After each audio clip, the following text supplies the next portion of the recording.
Charlie's Shell by Marina Zlatanova.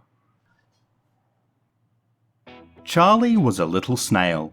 He lived inside a shell, the greatest shell there ever was, as far as he could tell. It was round and it was roomy, with a blue and shiny dome. Life was safe and cozy inside his swirly home. But then one day, 3 slimy slugs slithered nearby. And here, dear reader, I must reveal, these slugs were mean and sly. They stared and they glared, and jeered and sneered, which slugs do very well, the instant they beheld the snail beneath his swirly shell. "What a silly shell," they yelled. "It's not what we would wear. We'd never lug a load so large all day from here to there." With a sniffle and a snuffle, Charlie hid away. His shell was not the greatest, he realized in dismay. He'd never win a race with it, nor squeeze beneath a door. Dragging it from place to place was sometimes quite a chore. And this is when it struck him, his cleverest idea. He'd cast aside this big old shell which once had been so dear. He drew a big breath and puffed his cheeks, then pushed and heaved until the shell flew off his back and tumbled down the hill. "Finally, I'm free!" he cried.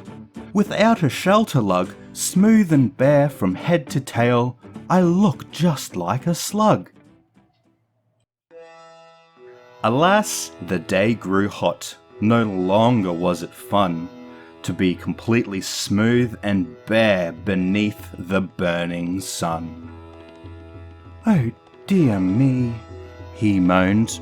"This didn't turn out well. I wouldn't roast and sizzle so inside a shady shell." At last the sky turned dark and grey, and stormy clouds appeared. "Hooray! Cool rain is on the way!" the sunburned Charlie cheered. Oh, the rain, it never came. It began to hail instead. Thump, thump, hailstones fell and bopped him on the head. "Ow!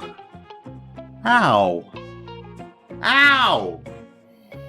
he howled. "This didn't turn out well. I wouldn't be so bumped and bruised beneath a hardy shell." He reached a shrub for cover in a frightened, frantic scramble, but this shrub, he soon discovered, was a prickly berry bramble. "Help me! Help me!"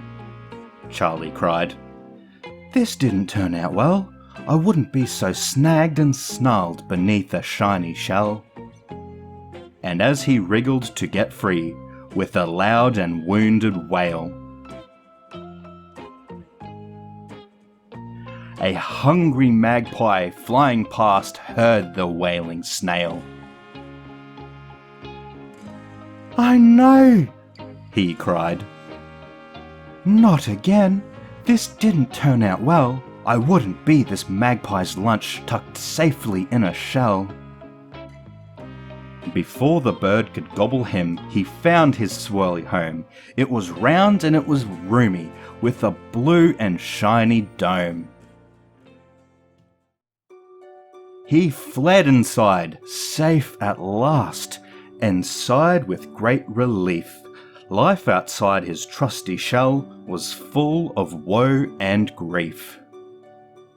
Now if those slugs would slither by to jeer and sneer with glee, he'd say, "A shell is all you need Do come in and see.